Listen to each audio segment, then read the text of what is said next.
Si vous nous rejoignez, merci de votre fidélité. Bienvenue, mesdames et messieurs. Voici les titres de votre journal. La Guinée vers la mise en place d'un guichet unique du service public. Une délégation conduite par le ministre de la fonction publique est à Bakou. Après la signature d'un protocole d'accord, la mission était en immersion. Une visite au sein d'un service qui fait des exploits dans ce domaine. Et puis modernisation des infrastructures numériques et mobilisation des partenaires. Le ministre de la Communication est désormais sur tous les fronts. Mourana Souma vient de conférer avec les responsables de 2 entreprises des rencontres de haute importance dont on va parler dans un instant. Et puis c'est le mois de Ramadan. Entre privation et bénédiction, la prière constitue le socle de la récompense. Prière et jeûne, 2 éléments essentiels de la foi, 2 pratiques complémentaires sur lesquelles nous nous penchons ce soir dans ce journal. Voilà pour le sommaire. Bonsoir à tous. Tout d'abord, dans la commune de Kaloum, le chef de l'État, le président Mamadi Doumbouya, a une nouvelle fois été au contact des populations ce mardi à travers sa traditionnelle promenade de proximité. À cette occasion, le chef de l'État a effectué une visite surprise à la primature en pleine réunion du conseil interministériel présidé par le Premier ministre Amadou Ouriba. Il en a profité pour donner des orientations stratégiques avant de poursuivre son déplacement. Omar Bari. À Kaloum, le président de la République, son Excellence Mamadi Doumbouya, a une nouvelle fois marqué sa proximité avec les citoyens en effectuant sa traditionnelle promenade dans les rues de la commune. Ce mardi 17 mars 2025, le chef de l'État a fait une visite inopinée à la primature où se tenait une séance du conseil interministériel dirigé par le Premier ministre, chef du gouvernement Amadou Ouriba. À cette occasion, le chef de l'État a donné plusieurs orientations stratégiques au gouvernement avant de poursuivre son déplacement. Le président nous a fait, disons, la courtoisie de nous rendre visite en plein conseil interministériel. C'est un fait rarissime. Nous nous en réjouissons. C'était une occasion pour lui d'indiquer ses instructions au niveau des sujets qui sont brûlants. Vous savez, l'économie réelle de la Guinée aujourd'hui souffre, disons, d'un déficit de circulation des espèces. Et à cet effet, il a donné des instructions pour qu'il y ait, disons, l'impression d'un biais. Ça, c'est un élément. Et en plus, la nécessité absolue, d'ici les 3 mois à 4 mois à venir, qu'on accentue, disons, la modernisation des moyens de paiement. Par exemple, dans certains pays, vous ne pouvez pas vous promener avec des espèces parce que l'essentiel, disons, de l'activité économique se fait à travers les banques, à travers des moyens de paiement électroniques. Et nous aussi, nous devons nous acheminer dans cette direction parce que c'est un élément de modernisation de l'économie et puis aussi de la fluidité, disons, de la circulation monétaire qui a un impact extrêmement important sur, disons, les performances de l'économie nationale. Donc, le président a indiqué qu'il faut que nous nous arrimions aux pays qui, dans cette optique, sont des pays de référence. Par exemple, plus de 85% de la masse monétaire n'est pas une masse monétaire sous forme d'espèces. Nous aussi, nous devons aller dans cette direction.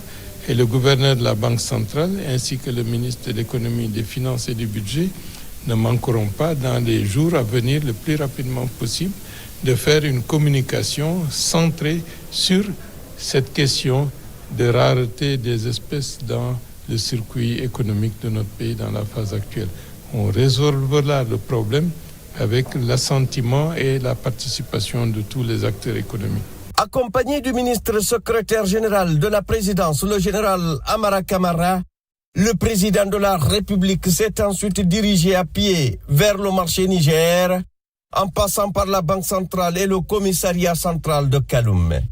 Tout au long de son parcours, il a été chaleureusement accueilli et acclamé par des citoyens enthousiastes.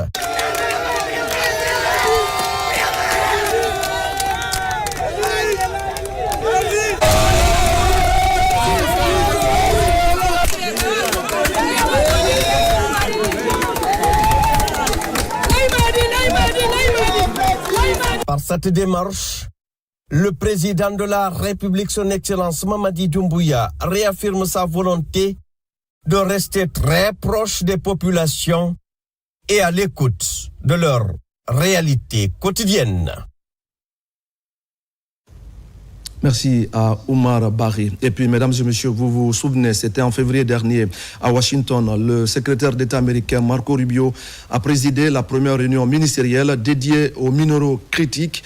Plus de 50 pays ont pris part, dont la Guinée, représentée par son ministre des Mines et de la Géologie, Bouna Sylla. À cette occasion, Conakry a signé un protocole d'accord avec les États-Unis. La Guinée devient ainsi le 3e pays africain à conclure un tel partenariat visant à renforcer et à diversifier les chaînes d'approvisionnement en minéraux critiques. Saint-Martin, Francine Adouno et Abakar Koïta étaient à Washington avec le ministre des Mines. Voici leur compte-rendu. À Washington, derrière les portes closes du département d'État, se tient une rencontre décisive pour le devenir économique des participants, y compris celui de la Guinée. Cette rencontre porte sur l'accès aux minéraux critiques. Elle a été présidée par le secrétaire d'État américain Marco Rubio. C'est le vice-président des États-Unis, J.D. Vance, qui a prononcé le discours d'ouverture de cette réunion ministérielle. Will remain consistent.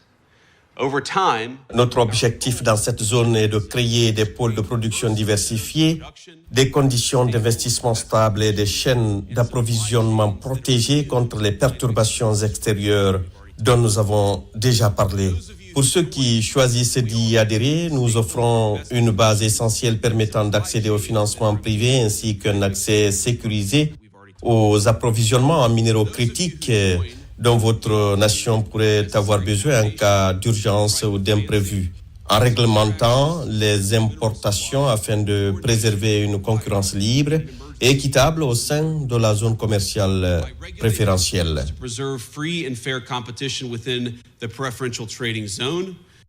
Le secrétaire d'État américain Marco Rubio était également entouré de David Copley, assistant spécial du président des États-Unis pour des affaires d'approvisionnement mondial, ainsi que du sous-secrétaire d'État au Trésor, chargé des affaires économiques, du sous-secrétaire d'État à la guerre, chargé de l'approvisionnement en minéraux critiques.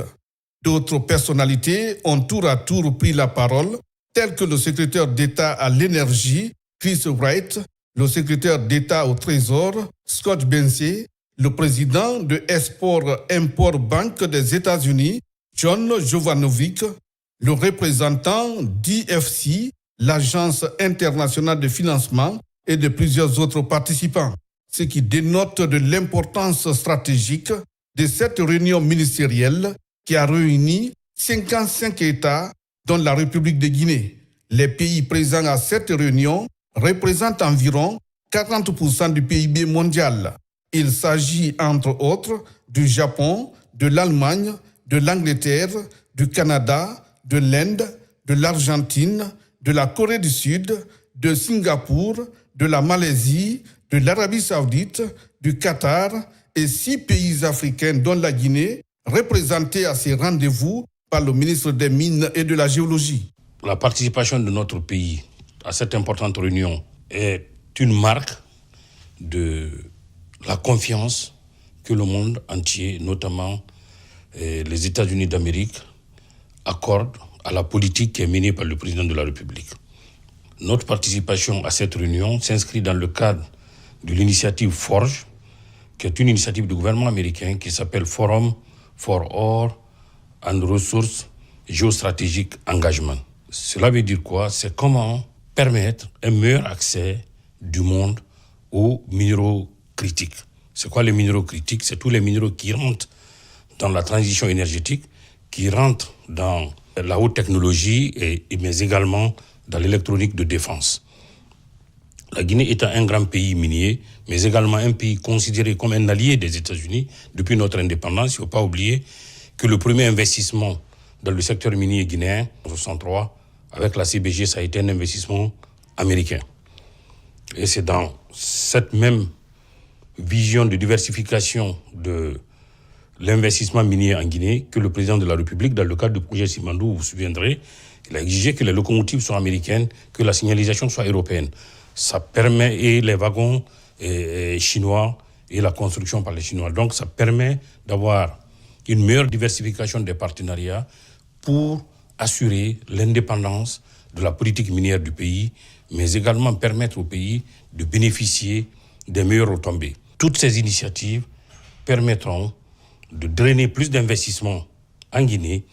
Cette initiative américaine s'inscrit dans la volonté de renforcer la coopération internationale autour des chaînes d'approvisionnement en minéraux critiques pour éviter des monopoles, favoriser la transformation sur place et la transparence des prix des minéraux critiques.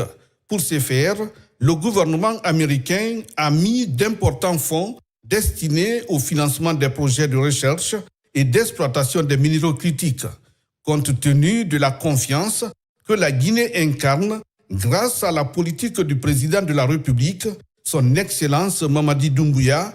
La Guinée compte profiter de cette initiative pour attirer plus d'investissements dans le secteur minier ainsi que d'autres secteurs économiques, ce qui contribuera à la diversification des partenariats et de la production minière qui jusque-là portent sur la bauxite, le fer et l'or.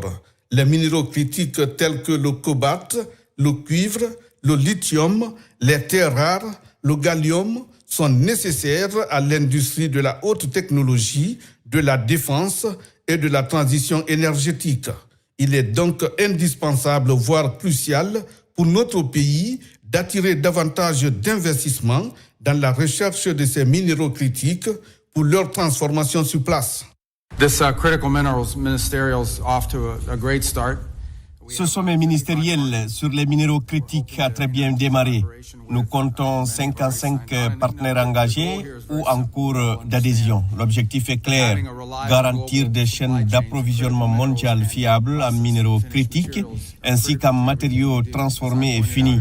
Le monde industrialisé a trop longtemps privilégié le design technologique en oubliant que pour concevoir, il faut pouvoir construire. Et pour construire, il faut disposer des matières premières nécessaires. Il est donc impératif de diversifier et sécuriser ces chaînes d'approvisionnement. Les États-Unis ont lancé plusieurs initiatives, à savoir les réformes des permis pour faciliter l'exploitation domestique, la création d'une réserve stratégique de minéraux critiques, ainsi que le lancement de l'initiative internationale FORGE.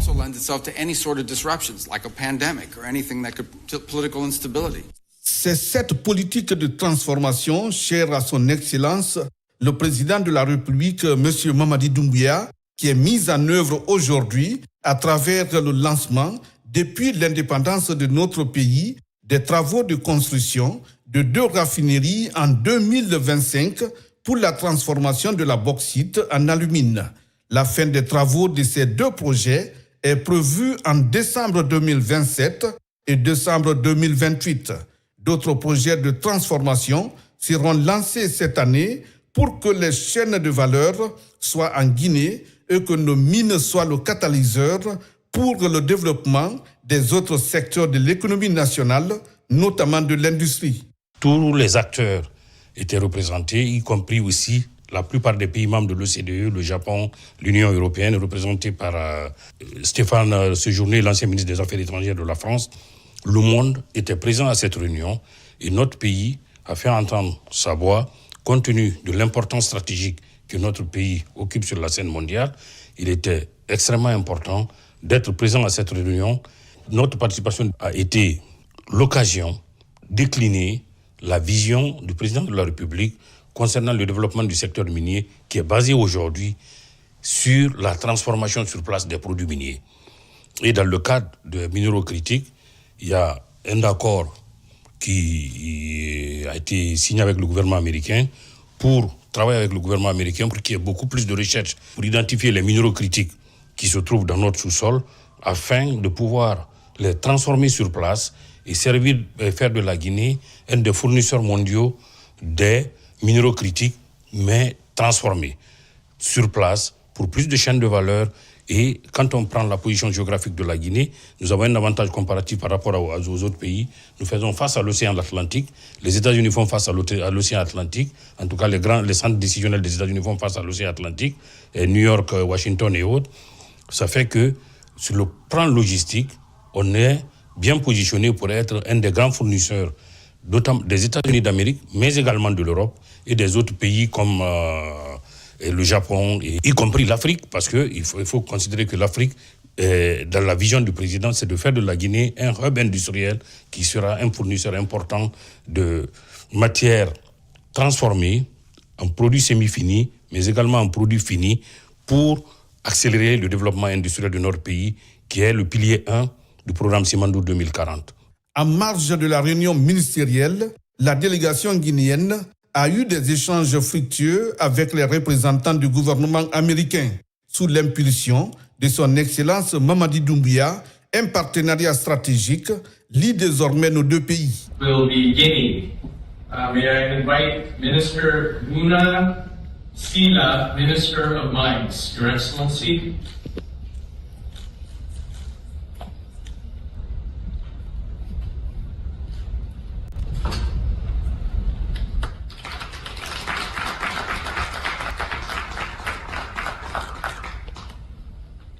Des efforts mutuels des autorités qui ont permis la signature d'un accord cadre entre la République de Guinée et les États-Unis d'Amérique relatif à l'exploitation et à l'approvisionnement des minéraux critiques et des terres rares transformées et brutes. La Guinée, considérée comme un partenaire fiable, à l'instar des pays tels que le Japon, l'Australie, rentre dans le club fermé en devenant ainsi le troisième pays africain à conclure ce type d'accord sur les minéraux critiques avec les États-Unis.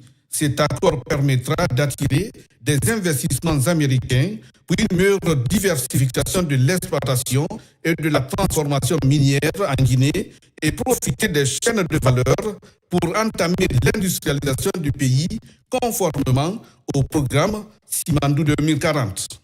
C'est vrai que la politique minière portée par le président de la République est de nature à donner plus d'assurance et d'engagement aux investisseurs internationaux pour venir dans notre pays afin d'investir. La stabilité du système juridique, la transparence dans la gouvernance, et à travers beaucoup de réformes qui ont été faites, notamment l'assainissement du cadastre, mais également la gouvernance économique globale. Le pays a eu, le 18 septembre 2025, pour la première fois de son histoire, la notation souveraine B+, avec perspective stable. Donc, toutes ces réformes encouragent les investisseurs internationaux, au premier chef desquels des États-Unis d'Amérique, d'amplifier leur investissement dans notre pays, pas seulement dans le secteur minier, dans le secteur de l'énergie, dans le secteur des infrastructures, dans le secteur des transports, mais également dans le partenariat dans l'éducation. Comment faire pour faciliter l'accès des échanges universitaires, mais également faciliter l'accès des élèves guinéens et étudiants dans les meilleures universités américaines pour pouvoir investir dans le développement économique de notre cher pays. Les États-Unis d'Amérique apprécient la collaboration et l'engagement de la Guinée qui partagent les mêmes objectifs de mise en place des chaînes d'approvisionnement des minéraux critiques sûres et résilientes avec des prix transparents pour une croissance économique mutuellement bénéfique. Cet événement s'inscrit ainsi dans une dynamique plus large de coopération entre les États-Unis et les pays, surtout producteurs de ressources stratégiques dont la Guinée, invitée parmi les 6 pays africains à participer à cette réunion ministérielle sur les minéraux critiques afin de structurer un nouvel ordre mondial des ressources stratégiques fondé sur des alliances solides, durables et transparentes avec un équilibre des intérêts conformément à la vision de son Excellence, le président de la République, Mamadi Doumbouya. Et c'est cette bonne nouvelle qui va donc nous permettre de parler justement de la 70e session des Nations Unies sur la condition de la femme à New York. Une table ronde a permis d'échanger avec les différents ministres sur les avancées enregistrées dans les domaines liés au respect des droits des femmes. En Guinée, les efforts sont concentrés notamment sur la prise en charge des survivantes des mutilations génitales féminines. Mohamed de Camara est notre envoyé spécial à New York. À ce rendez-vous de New York sur la condition de la femme, des rencontres de haut niveau se multiplient Aux côtés des 193 pays membres de l'ONU, la Guinée, à travers la ministre de la Femme, de la Famille et des Solidarités, annonce des avancées enregistrées en matière du respect des droits des femmes pendant les 5 dernières années. Plusieurs réformes ont été engagées afin d'harmoniser notre cadre législatif avec les instruments internationaux relatifs aux droits humains. Ces efforts se traduisent notamment par la révision du Code civil, l'adoption du Code de procédure pénale, le renforcement du Code de l'enfant et la mise en œuvre de la 3e génération de la politique nationale genre. Parallèlement, la Guinée a mis en place des guichets uniques de prise en charge des survivants de violences basées sur le genre, offrant un accompagnement juridique, médical et psychosocial afin de rapprocher les services de justice des victimes et de faciliter leur accès aux mécanismes de protection. En Guinée, les femmes représentent 51,8% de la population, selon le dernier recensement officiel de la population de l'habitat, un chiffre qui interpelle les autorités à plus de responsabilités collectives afin de garantir le respect des droits des femmes. Convaincu que les progrès en matière d'égalité reposent à la fois sur les engagements nationaux solides et sur une coopération internationale renforcée. C'est pourquoi la République de Guinée demeure pleinement engagée dans la mise en œuvre de l'agenda 2030 pour le développement durable, notamment l'ODD 16 relative à l'accès à la justice pour tous. Garantir l'accès à la justice pour les femmes et les filles, c'est désormais le cheval de bataille des autorités. La mission consiste à favoriser le plein épanouissement de la gente féminine guinéenne dans les différents domaines de la vie sociale, économique et politique. Avant de poursuivre ce journal, mesdames et messieurs, dans quelques instants, vous suivrez une communication de porte-parole du ministère de la Défense nationale sur les grandes conclusions du sommet tripartite par rapport aux différents frontaliers. C'est donc à suivre tout à l'heure. En attendant, l'idée de création du guichet unique pour les services publics de Guinée prend davantage forme à Bakou après la signature d'un protocole d'accord. La délégation conduite par le ministre Faya François Bruno de la modernisation de l'administration et de la fonction publique a visité quelques centres agents de service, plus d'une vingtaine de services rendus aux citoyens avec plus de 40 000 dossiers traités par jour. Des détails avec Mamadi Ternaka Misoko, notre envoyé spécial. Un guichet unique multifonction offrant plus de 400 types de services publics aux citoyens. C'est la prouesse réalisée par Assan Service. Véritable innovation made in Azerbaïdjan, ce modèle s'exporte aujourd'hui à un rythme accéléré. Le pays compte déjà 28 centres opérationnels traitant quotidiennement plus de 4000 dossiers. État civil, visa, pièces d'identité, passeport, documents administratifs et une multitude de prestations accessibles en un temps réduit dans un même espace. Après 2 jours d'immersion dans quelques centres de la capitale Bakou, le ministre de la modernisation de l'administration et de la fonction publique, Faya François Bruno, est impressionné par ce modèle révolutionnaire qui transforme en profondeur la prestation des services publics. Ce qui nous marque, c'est qu'effectivement, la configuration du système, du mécanisme répond parfaitement à nos attentes et à la vision du chef de l'État, le président de la République, Mamadi Doumbouya, pour la digitalisation complète des services publics en Guinée afin de rapprocher le service public du citoyen guinéen. Et dans ce cadre-là, les 3 principaux segments qui caractérisent le système consistent déjà à mettre en place un cadre institutionnel cohérent bâti sur l'environnement physique, mais également il y a la dimension mobile, c'est-à-dire que ici il y a des bus, n'est-ce pas, qui s'occupent de faire le tour dans les régions, dans les préfectures, pour appuyer, n'est-ce pas, la prestation des services publics auprès des citoyens avec tous les kits intégrés. Mais également, il y a la 3e dimension qui repose sur le volet digital. Donc ici, c'est une plateforme intégrée. À l'issue de cette immersion dans les différentes branches des centres à son service, le ministre Bruno a également eu des réunions techniques avec l'agence en charge de la conception et des innovations sociales de la fonction publique, ainsi que le département d'analyse des données et des solutions d'intelligence artificielle. La Guinée aura très prochainement son guichet unique qui sera fonctionnel. Les travaux que nous sommes en train de réaliser ici vont se poursuivre sur Conakry. Dans les prochaines semaines, une première équipe sera à Conakry pour déjà continuer l'étude de faisabilité afin d'avoir les réalités locales qui vont permettre d'accélérer le processus. Et ce chantier va s'ouvrir à tous les acteurs, aux acteurs privés. Il va permettre aussi de valoriser les compétences locales, donc des jeunes Guinéens, développeurs, informaticiens, data scientists et d'autres profils seront intégrés dans ce projet de guichet unique en Guinée afin d'intégrer des solutions pertinentes adaptées aux besoins de services publics. Autre moment fort de cette visite à Bakou, le recueillement à l'allée des martyrs, ce cimetière mémorial sacré.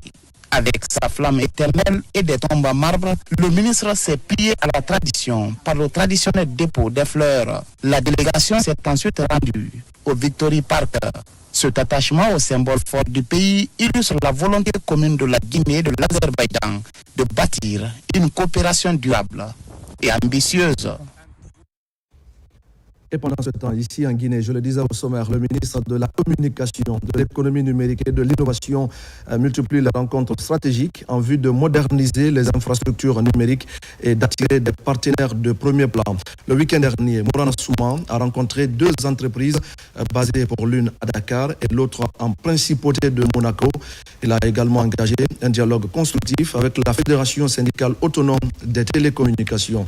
Marie-Angélique Bangoura, Abakar Sidiki Souma.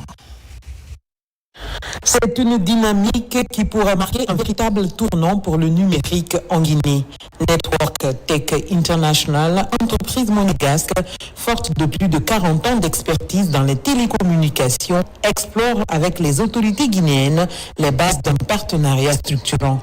Au cœur des discussions, le déploiement du backbone et le renforcement des capacités de transmission, des leviers essentiels pour améliorer la connectivité sur l'ensemble du territoire. Nous sommes venus ici en Guinée grâce à l'intervention et les différents échanges que nous avons eus avec son Excellence à Paris et M. Abdoulaye pour voir comment on pouvait procéder dans les mesures du possible, de proposer des financements, ce que nous avons fait avec Monsieur le ministre aujourd'hui, et on va pouvoir avancer dans tout ce qui est backbone, infrastructure, réseau télécommunications, et voir comment on peut procéder et vous aider à financer ces différents projets. À ses côtés, Spacecom, opérateur international disposant de 8 satellites, propose des solutions innovantes pour la diffusion télévisuelle, la transmission de signaux et la couverture des zones les plus enclavées. Une offre technologique qui pourrait considérablement réduire la fracture numérique et élargir l'accès aux services essentiels. Nous avons eu l'opportunité de rencontrer Monsieur le ministre dans le but d'échanger sur des éventuelles possibilités de partenariat pour tout ce qui est transmission des signaux des chaînes de télé guinéennes au niveau des satellites Amos de Spacecom, mais aussi pour échanger sur des projets de développement de connectivité et infrastructure numérique au niveau de la Guinée, tout en prenant en compte le contexte local. Dans le même élan, le ministre a également échangé avec la FESATEL, la Fédération syndicale autonome des télécommunications. Les discussions ont porté sur les défis majeurs du secteur, le non-respect des cahiers de charges, les dysfonctionnements liés à certaines offres commerciales, notamment Allnet, ainsi que les difficultés que traversent plusieurs opérateurs, dont Ariba et Cellcom. Bientôt un deuxième landing. Il nous a fait comprendre que le projet est bien avancé. Il vient de signer le courrier. Donc, c'est-à-dire maintenant, après Guilab, il y aura un deuxième Guilab. Vous savez qu'aujourd'hui, le pays n'a pas un backup. Quand ce Guilab qui a équipé a un problème, ça veut dire que la Guinée était connectée à l'international. Donc ça va constituer un frein. Maintenant, dès lors qu'il a signé un document dans ce sens pour pouvoir renforcer un deuxième Guilab, vraiment, nous ne pouvons que vraiment le féliciter. Et par rapport à cela, nous savons compter sur lui pour faire une ouverture totale pour que tout le monde puisse avoir accès à la fibre optique. En parallèle, des projets structurants prennent forme, notamment l'atterrissage prochain d'un second câble sous-marin. Des infrastructures d'envergure qui annoncent une transformation profonde du paysage numérique guinéen. Dans l'actualité encore, l'inspecteur général des forces armées et son adjoint sont officiellement installés dans leurs fonctions. Une cérémonie empreinte de solennité s'est déroulée au ministère de la Défense nationale en présence de hautes autorités militaires et de plusieurs cadres civils. Cet acte officiel marque une étape clé dans la dynamique de restructuration des forces de défense et de sécurité.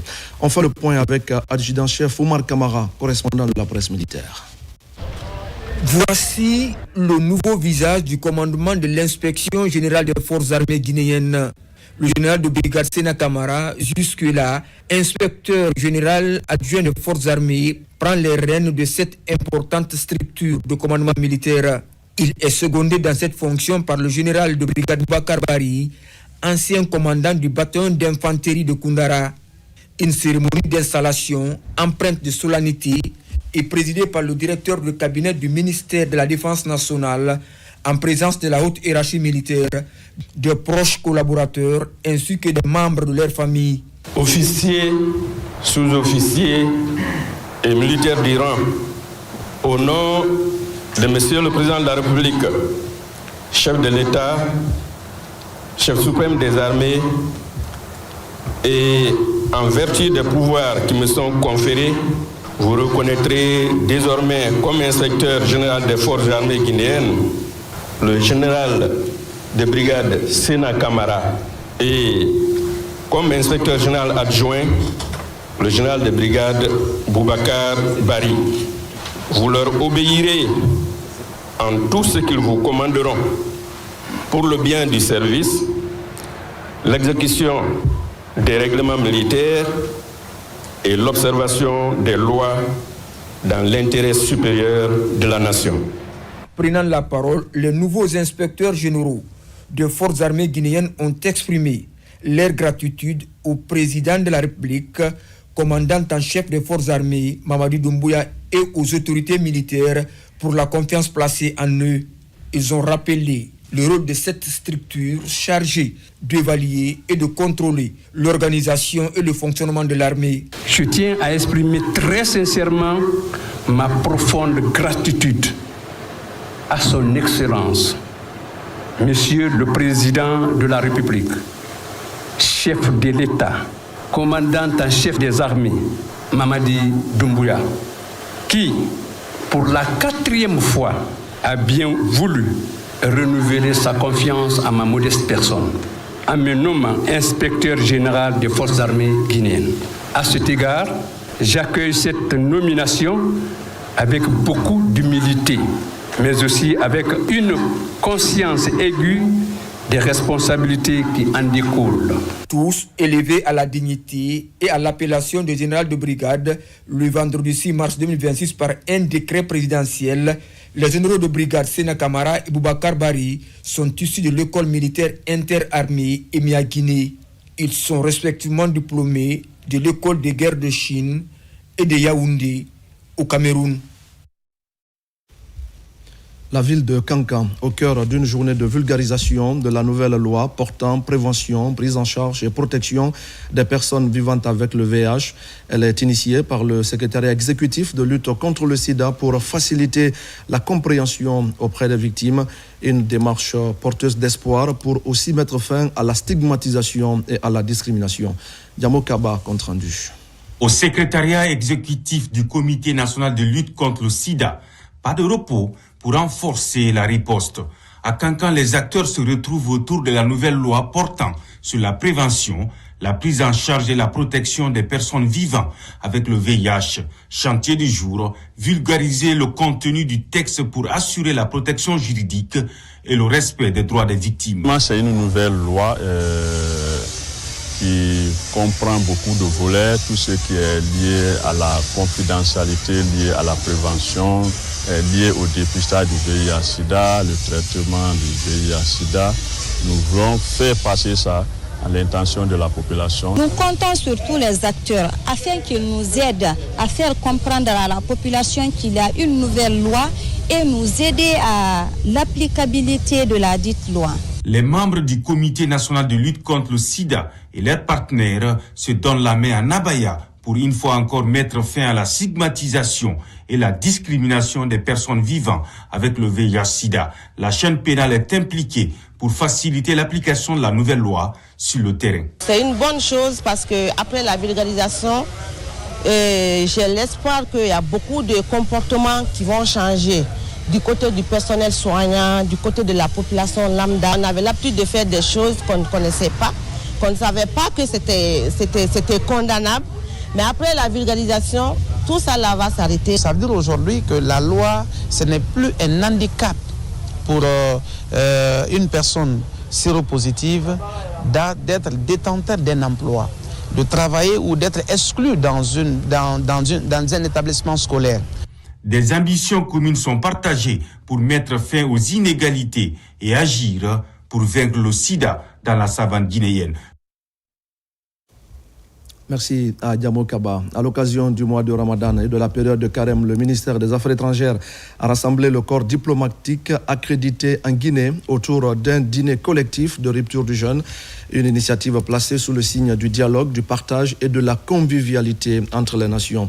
C'est un reportage de Makeme Dozo. Cette rencontre devient une marque de fabrique ici au ministère des Affaires étrangères. Chaque année, le chef de la diplomatie guinéenne et son équipe reçoivent le corps diplomatique accrédité en République de Guinée autour de saveurs locales pour une rupture collective.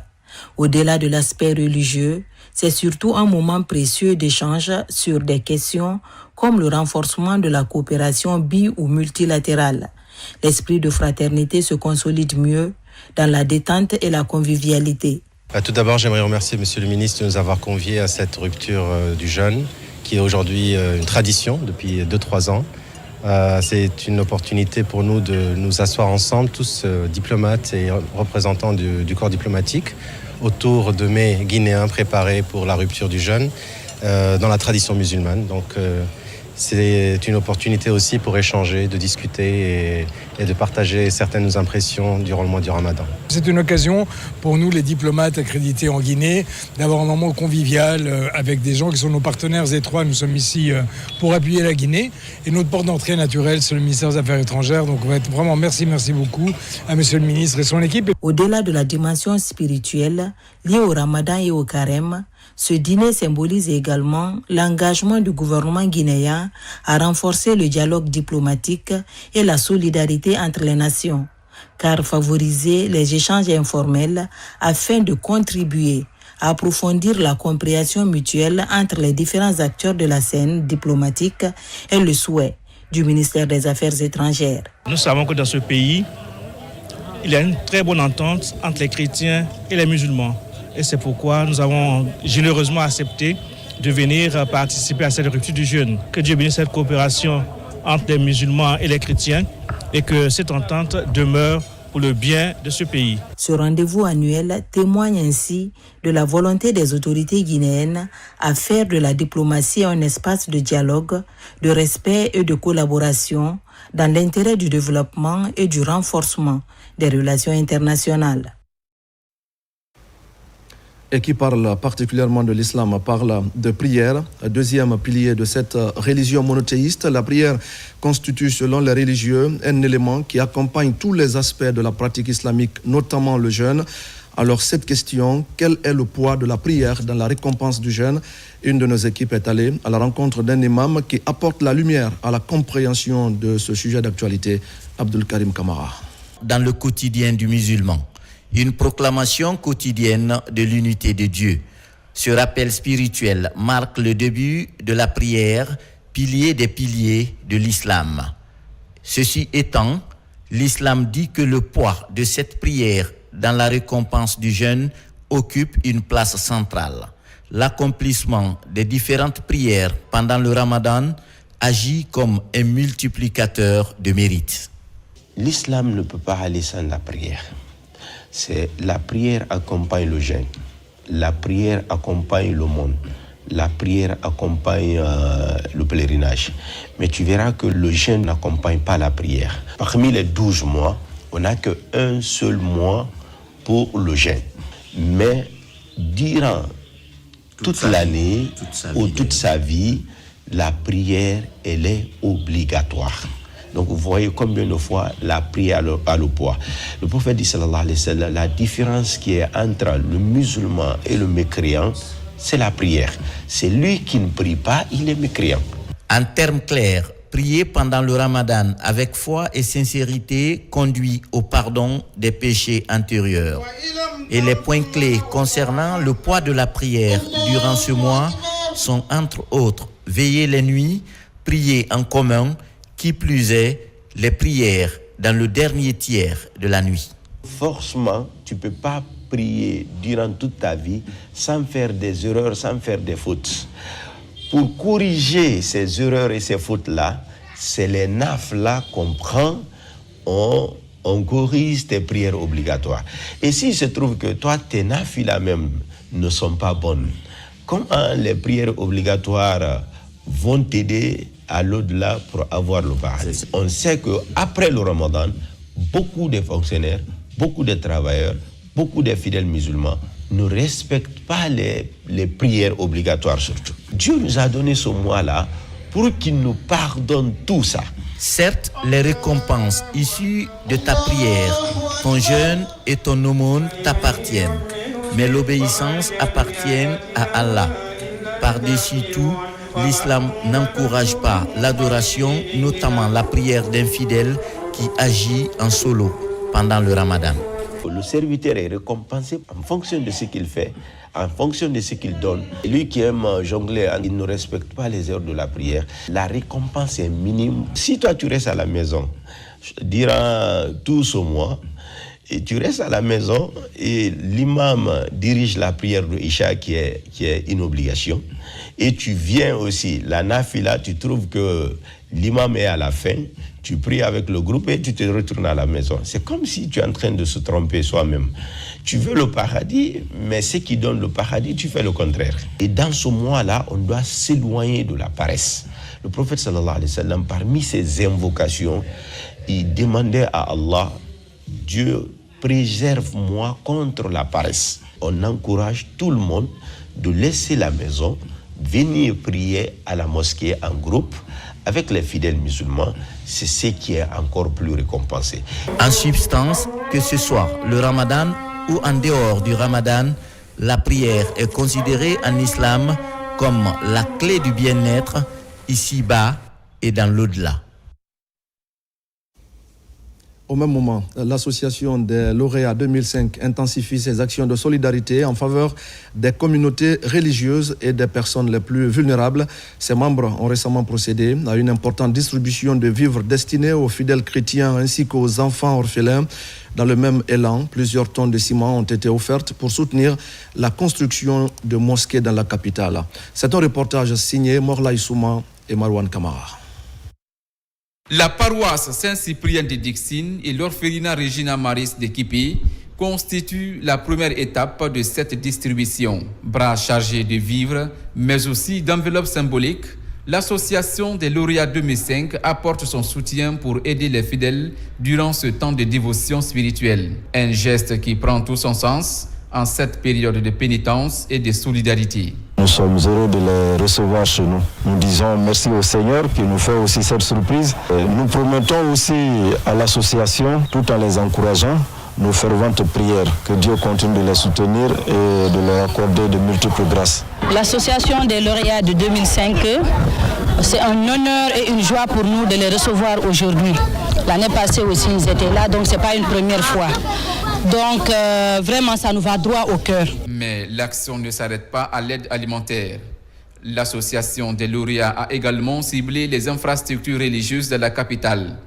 Plusieurs mosquées en chantier ont aussi reçu des tonnes de sacs de ciment et des appuis financiers pour l'achèvement des travaux. L'association des lauréats 2005, fidèle à sa culture de bienfaisance auprès des amis, surtout des personnes déshéritées et des personnes nécessiteuses. Donc c'est pourquoi, depuis hier, nous sommes sur pied en donnant des tonnes de ciment à des mosquées, en envoyant des vivres. L'opération s'est poursuivie dans la mosquée Bilal de Nongo pour une séance de lecture du Saint-Coran, marquée par des bénédictions pour la paix et la distribution des vivres aux fidèles. En offrant du ciment pour la construction et des vivres pour la rupture du jeûne, l'association des lauréats 2005 s'impose désormais comme un acteur majeur de la société civile. Une tradition qui, au fil des ans, ne cesse de prendre de l'ampleur. En ce mois de solidarité et de partage, les anciens élèves des lycées et collèges 1 et 2 de Donka, réunis au sein de leur amicale, ont également posé un geste de de reconnaissance envers leurs anciens professeurs. Des kits alimentaires composés de riz, d'huile, de sucre et de pâte d'arachide ont été remis à plusieurs enseignants. Une initiative qui vise à témoigner leur gratitude à ceux-là qui ont contribué à leur formation. Mounir Bari et Jeanne Dounamo. Dans l'enceinte des lycées et collèges 1 et 2 du Donka, les anciens élèves réunis en amicale expriment leur reconnaissance à leurs anciens professeurs à travers un geste de solidarité en ce mois de pénitence. Des kits alimentaires composés de riz, de sucre, d'huile et de pâte d'arachide sont remis à plusieurs enseignants en signe de gratitude pour leur contribution à la formation de nombreuses générations d'élèves. Cette visite des anciens élèves du collège et lycée Donka, de la génération de 1980 à maintenant, ne nous surprend pas, parce qu'ils ne sont pas à l'ordre première. Chaque fois, ils viennent au secours de l'école, dans tous les domaines. Et surtout pendant les mois 5, le mois de Ramadan et le temps de Carême, ils viennent, ils apportent beaucoup de vivres pour le collectif des enseignants et ils viennent nous encourager dans notre travail. Au-delà de la cérémonie dans l'enceinte des établissements, des membres de l'amicale se sont également rendus dans les concessions de certains professeurs pour leur remettre les dons. J'aurais voulu que ces anciens-là emboîtent le pas de ceux qui sont venus aujourd'hui. Donc, a fait partie donc, des écoles historiques de la Guinée. Donc, il nous revient de devoir à tout moment de manifester notre soutien et notre reconnaissance. Donc, ce n'est pas une première, chaque année on le fait et on veut montrer qu'on est avec eux. À travers ces gestes, l'amicale des anciens élèves des lycées et collèges 1 et 2 de Donka entend perpétuer les valeurs de reconnaissance, de solidarité et de respect envers ceux qui ont contribué à leur éducation. Il s'agit du deuxième geste de solidarité de l'amicale qui entend pérenniser l'initiative. Dans les préfectures de Zérékoré et Beila, la solidarité s'exprime également avec force en cette période de ferveur à l'occasion du carême chrétien et du mois sacré de Ramadan. Un important lot de vivres a été remis aux autorités religieuses et coutumières. Une initiative de certains ministres pour renforcer la cohésion sociale et le vivre ensemble entre les communautés. Mohamed Salihou Paya. En pleine période de jeûne et de recueillement, les autorités religieuses et coutumières des préfectures de Beila et Zérékoré ont reçu ces denrées en présence des autorités régionales et préfectorales ainsi que des forces de défense et de sécurité. Des produits de première nécessité destinés à accompagner les fidèles chrétiens et musulmans dans l'accomplissement de leurs obligations religieuses. Je remercie les donateurs. Nos enfants, nous avons compris que quoi qu'il en soit, c'est la source. Et puisqu'ils ont pensé à la source, nous allons toujours les bénir. Pour qu'ils soient, partout où ils sont, qu'ils soient en bonne santé. Si les fils ont pensé à leur arrière, on ne peut que les remercier et les en féliciter et les encourager de continuer. Dieu va les aider et la bénédiction qui sera faite va les accompagner jusqu'à là où ils veulent partir. Par ce geste, les donateurs entendent promouvoir des valeurs essentielles, fraternité, paix et solidarité interreligieuse. Je remercie les cadres et les ministres de la région forestière, aujourd'hui qui se sont mis à la disposition de la population forestière, qui sont en train d'aider la population de la forêt sur tous les plans. À chaque fois que nous avons besoin d'eux, ils sont auprès des citoyens. Nous remercions très sincèrement les heureux donateurs pour cet acte hautement symbolique, puisque nous savons tous que c'est pendant ce mois que nous pouvons nous rapprocher un peu plus de notre Créateur Dieu et aussi accéder à un maximum de bénédictions. Ce geste des ministres de la région forestière intervient dans un contexte où la cohésion sociale demeure un enjeu majeur. Un signal fort, celui d'une Guinée unie, rassemblée au-delà des différences. Et voilà, mesdames et messieurs, je l'annonçais tout à l'heure dans ce journal. Nous recevons sur ce plateau M. Ansoumane Toumani Kamara. Monsieur Kamara, bonsoir à vous. Bonsoir Aïba Massouri. Merci d'avoir accepté notre invitation. Vous êtes le directeur de la DIRPA. La DIRPA, c'est la Direction de l'information et des relations publiques des armées. Vous êtes également le porte-parole du ministère de la Défense nationale. Nous allons donc parler de ce conflit frontalier. Première question, M. Kamara. Est-ce que tout d'abord peut-on parler d'une crise aux frontières de la Guinée? Bien, merci de nous avoir reçus sur ce plateau de la télévision nationale. Il faut être précis là-dessus.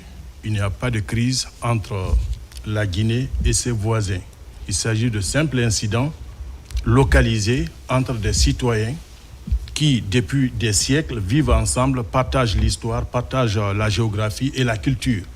Donc, on ne parlera pas de crise profonde parce qu'il n'y a pas eu d'affrontement et l'État est resté maître de la situation jusqu'à date. Donc, ne parlons pas de crise entre les États. Il s'agissait seulement de simples incidents entre des populations voisines. Alors, concrètement, quels sont les événements qui ont conduit à cette tension? Bien, il faut se rappeler qu'il y a eu tout d'abord le cas de Koudaya. Koudaya, c'est dans la sous-préfecture de Sandénia, préfecture de Farana, où des soldats léonais sont rentrés sur le territoire guinéen sans autorisation et cela a créé des incidents vite maîtrisés puisque les 16 soldats léonais plutôt qui étaient venus sur le territoire ont été mis à la disposition des autorités militaires de la Guinée et ils sont venus à Conakry. Les négociations ont commencé et ces soldats ont été remis aux autorités léonaises. Le deuxième cas, c'est au niveau de la frontière avec le Libéria, précisément à Kisséné, et c'est sur l'autre rive du fleuve Makona. À cet endroit aussi, ce sont là des situations qui ont dégénéré, pas dégénéré en affrontement, mais il y a eu des incompréhensions où des populations libériennes réclamaient une portion de cette partie comme étant le territoire libérien. Et c'est ce qui a fallu prévalu à ces différentes situations qu'on a connues. Et finalement, nous avons vu que l'État a pris toutes les dispositions nécessaires. Le déploiement était déjà sur place, puisque tout au long des frontières, il faut le préciser, que tout au long de nos frontières aujourd'hui, la sécurité, elle est là. Et les services de défense et de sécurité sont permanemment déployés pour vraiment la sauvegarde de notre intégrité territoriale, mais aussi la libre circulation de la population et de ses biens. Ouais. Voilà. Alors, c'est dans ce contexte que le chef de l'État, le président Mamadi Doumbouya, a convoqué un sommet de l'Union du fleuve Mano. Pourquoi ce sommet? Et pourquoi le président de la République a convoqué le sommet tripartite et sous la supervision ou sous l'observation de la Côte d'Ivoire? Vous savez que l'Union du fleuve Mano regroupe les 4 pays, le Libéria, la Sierra Leone et la Guinée et la Côte d'Ivoire. Et ces derniers temps, le président de la République, il faut préciser que la Guinée assure en ce moment la présidence tournante de l'Union du fleuve Mano. Et c'est ce qui a fait que le président, en tant que panafricaniste, a jugé utile de convoquer ce sommet et qui finalement a eu lieu à Conakry. Pourquoi il l'a fait? Premièrement, c'est en respectant les principes des Nations Unies. Vous n'êtes pas sans savoir que l'article 33 de la Charte des Nations Unies impose à tous les États du monde de régler les différends frontaliers, pas des négociations, pas des accords diplomatiques ou autres négociations. Donc cela a orienté le président de la République et de convoquer cette rencontre entre le président Madabio de la Sierra Leone et le président Bokai libérien et le président Mamadi Doumbouya. Aussi, le président a pris du recul. La sagesse l'a guidé et finalement, il a dit, venez, nous allons parler en famille. Et c'est ce qui a prévalu. Ils sont venus, les problèmes ont été discutés en profondeur. Cela a permis vraiment de baisser la tension. Quand les 3 pays, les dirigeants des 3 pays s'asseyent autour d'une même table pour parler en profondeur de la situation, et voilà ce qui a amené le président de la République à convoquer ce sommet et qui vraiment a abouti à des résultats très concluants sur le terrain. Oui. Alors, ce sommet s'est donc tenu ici à Conakry. Quelles en ont été les grandes conclusions? Bien, les grandes conclusions sur le plan social ou sur le terrain, ça a permis de calmer le jeu.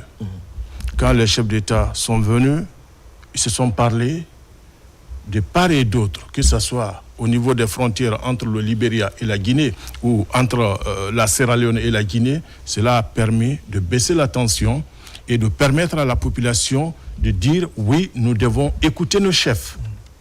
Les populations ont écouté les conclusions, mais le plus important, c'était de discuter les problèmes qui divisaient. Vous n'êtes pas sans savoir que entre la Guinée et la Sierra Leone, ce n'est pas un problème qui date d'aujourd'hui. Ça ne date pas d'aujourd'hui, mais il y a des accords qui existent, des conventions qui existent entre la Sierra Leone et la Guinée. Et cette situation historique a été mise sur la table. Les trois présidents ont discuté en profondeur. Et le plus important, c'est autour du Libéria. Quand vous prenez le fleuve Makona, avec les accords de 1907, cette partie, le fleuve, appartient sans équivoque à la République de Guinée. L'une des conclusions ou l'un des résultats du sommet, les chefs d'État qui sont venus, le président libérien, le président sierra-léonais, tous ont reconnu que ce fleuve appartient à la Guinée. Ils l'ont reconnu. Ils l'ont reconnu et cela a permis vraiment, sur la carte, les populations peuvent voir c'est quoi la position. Et deuxièmement, il y a également un autre accord entre la Sierra Leone et la Guinée. Cet accord, il y a eu ce qu'on appelle le processus de bornage entre la Guinée et la Sierra Leone. C'est depuis 1882. Depuis 1882, le processus a commencé. Et à l'époque, nous étions sous la colonisation. Donc, c'était entre l'Angleterre et la France. Le bornage a commencé en 1882 pour se terminer en 1912. Et cela donne des délimitations entre les deux pays. Donc, en conclusion, qu'est-ce qui s'est passé?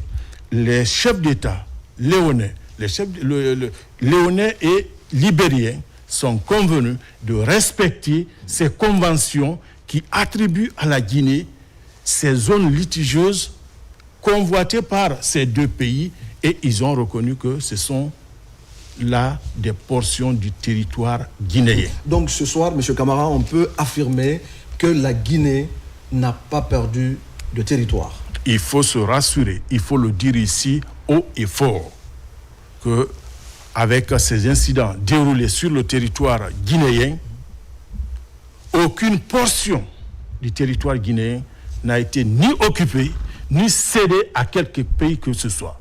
Il faut être clair. Et aujourd'hui, juste pendant la session du sommet tripartite entre la Guinée, la Sierra Leone et le Libéria, les chefs d'État ont reconnu ce fait et c'est validé déjà depuis des années, des siècles. Et ce qui reste clair, nous restons sur nos positions. Les territoires où il y avait des problèmes, des incidents, relèvent de l'autorité compétente de la République de Guinée. Oui. Alors, M. Camara, dernière question.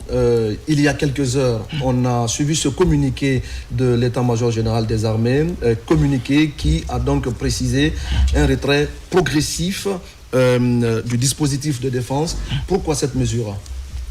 Et pourquoi cette mesure? Il faut préciser que la Guinée a toujours été ce pays qui a donné des leçons aux autres pays africains. La Guinée est le seul pays en Afrique qui est intervenu dans 15 pays du continent, soit pour leur indépendance, soit pour le rétablissement de la paix ou dans le cadre des Nations Unies. Fort de ces expériences, la Guinée veille sur son territoire. Les forces armées guinéennes sont des sentinelles de notre souveraineté nationale. Ce retrait progressif est en adéquation avec les conclusions du sommet de Conakry. Il a été demandé de baisser la tension, de donner la priorité aux négociations diplomatiques, au dialogue entre les nations, histoire de permettre à ces populations qui sont liées de reprendre les activités. Donc, nous nous retirons. Mais cela ne veut pas dire que nous baissons la main. Non, l'armée reste vigilante et elle reste debout pour la sauvegarde de l'intégrité du territoire national, la protection de la population et de ses biens, mais également jalouse de ces portions qui aujourd'hui semblaient être convoitées par d'autres pays. Il faut le répéter, aucune portion du territoire guinéen n'a été cédée. Et la vigilance va continuer du côté des forces armées guinéennes, mais aussi de la population. C'est de dire à la population d'être ensemble avec les forces armées guinéennes, d'être là dans ce dialogue qui a été amorcé entre les présidents guinéens, léonais et libériens, et aussi à leur niveau. Ils peuvent reprendre les activités, ce sont des peuples qui sont unis, ils peuvent vaguer à leur activité et que déjà, il n'y a aucun problème entre les trois pays. Merci beaucoup à vous, Monsieur Camara, Ansman Toumani. Il est le directeur de la DIRPA, la Direction de l'information et des relations publiques des armées. Il est également le porte-parole du ministère de la Défense nationale. Il était donc venu ce soir nous expliquer les tenants et les aboutissants de ce différent frontalier, avec bien sûr en filigrane la baisse de la tension consécutive à ce sommet tripartite de Conakry. Grand merci à vous, Monsieur Camara, d'avoir accepté notre invitation. Merci à moi de vous remercier. Mesdames et messieurs, à vous aussi, merci de votre fidélité. C'est la fin de ce journal. Je vous retrouve dans quelques jours pour d'autres actualités de la Guinée, notre paradis terre de richesse et d'innovation. Bonsoir à tous.